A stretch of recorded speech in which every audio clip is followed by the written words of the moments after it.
নমস্কার বন্ধুরা, আমি শর্মিষ্ঠা। শর্মিষ্ঠা কিচেনে সবাইকে স্বাগত।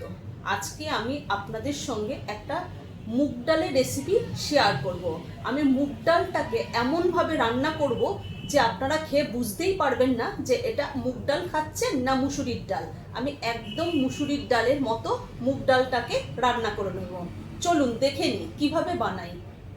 এখানে আমি মুগ ডালটা সেদ্ধ করে নিয়েছি।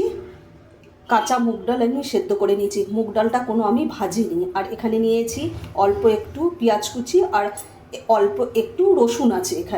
এখানে আমি দেখা যাচ্ছে না, কিন্তু আমি এখানে ছোট্ট ছোট্ট দুটো রসুন কোয়া নিয়ে নিয়েছি, কেন ডালটা তো অল্প, তার জন্য। এখনকার দিনে দেখুন অনেকেই মুসুরির ডাল খেতে পারেন না, কেন সবারই পায়ে ব্যথা, কারোর কোমরে ব্যথা, তারা মুসুরির ডাল খেতে পারেন না, কিন্তু মুসুরির ডালটা খেতে খুবই ভালোবাসেন। তখন আপনারা কি করবেন, মুগ ডালটাকে, কাঁচা মুগ ডাল সেদ্ধ করে আমি কিভাবে রান্না করছি সেইভাবে আপনারা করে খেয়ে দেখবেন। আমি একটা কড়াইয়ের মধ্যে অল্প একটু সাদা তেল দিয়ে দেবো। আমি কড়াইয়ের মধ্যে অল্প একটু সর্ষের তেল দিয়ে নিয়েছি। আমি তেলটাকে ভালোভাবে গরম করে নেব। আমার তেলটা ভালোভাবে গরম হয়ে গেছে। আর এখানে আমি ফোড়নে নিয়ে নিয়েছি একটা শুকনো লঙ্কা আর অল্প একটু গোটা জিরে আর অল্প একটু কালো জিরে। আপনাদের ডালের পরিমাণটা যদি বেশি থাকে আপনারা কালো জিরে এবং সাদা জিরে এবং শুকনো লঙ্কাটাও বাড়িয়ে নিতে পারেন। এখানে আমি ফোড়ন দিয়ে দেবো। আমার তেলটা ভালোভাবে গরম হয়ে গেছে, এবার আমি ফোড়নটা দিয়ে দিচ্ছি।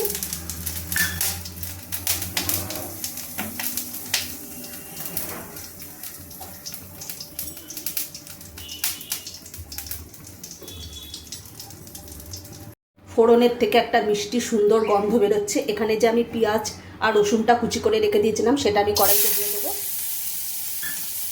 পেঁয়াজ আর রসুনটা আমি ভালোভাবে ভেজে নেব।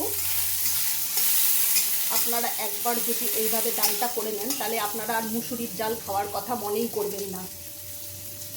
পেঁয়াজটা আমার ভালোভাবে ভাজা হয়ে গেছে। দেখুন কত সুন্দরভাবে পেঁয়াজটা আমি ভেজে নিয়েছি। এবার আমি মুগ ডাল সিদ্ধটা দিয়ে দেবো।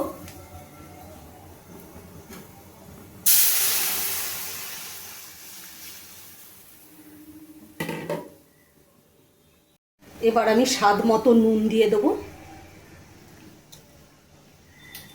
আর অল্প একটু হলুদ গুঁড়ো দিয়ে দেবো।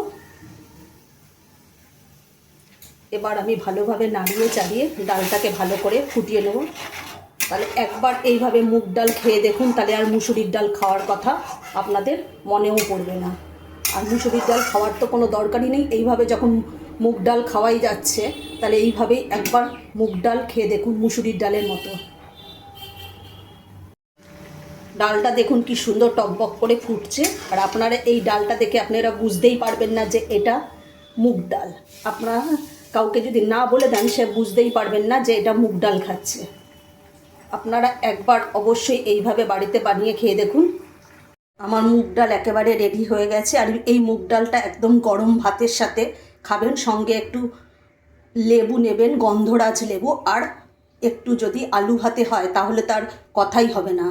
একবার এইভাবে অবশ্যই আপনারা মুগ ডালটা মুসুরির ডালের মতো করে খেয়ে দেখুন, দারুণ লাগবে। না খেলে আপনারা বুঝবেনই না যে কতটা সুন্দর। আর যারা মুসুরির ডাল খেতে পারেন না তারা অবশ্যই এইভাবে মুগ ডালটা খাবেন। তাদের কোনো দুঃখ করার কোনো দরকারই নেই যে আমরা মুসুরির ডাল খেতে পাচ্ছি না, কিন্তু এইভাবে মুগ ডাল খেলে আপনি বুঝবেনই না যে মুসুরির ডাল খাচ্ছেন না এটা মুগ ডাল খাচ্ছেন। আমার এই মুগ ডালটা পরিবেশনের জন্য একেবারে রেডি। আর আমার এই ভিডিওটা যদি ভালো লাগে লাইক, কমেন্ট, শেয়ার এবং সাবস্ক্রাইব করতে ভুলবেন না।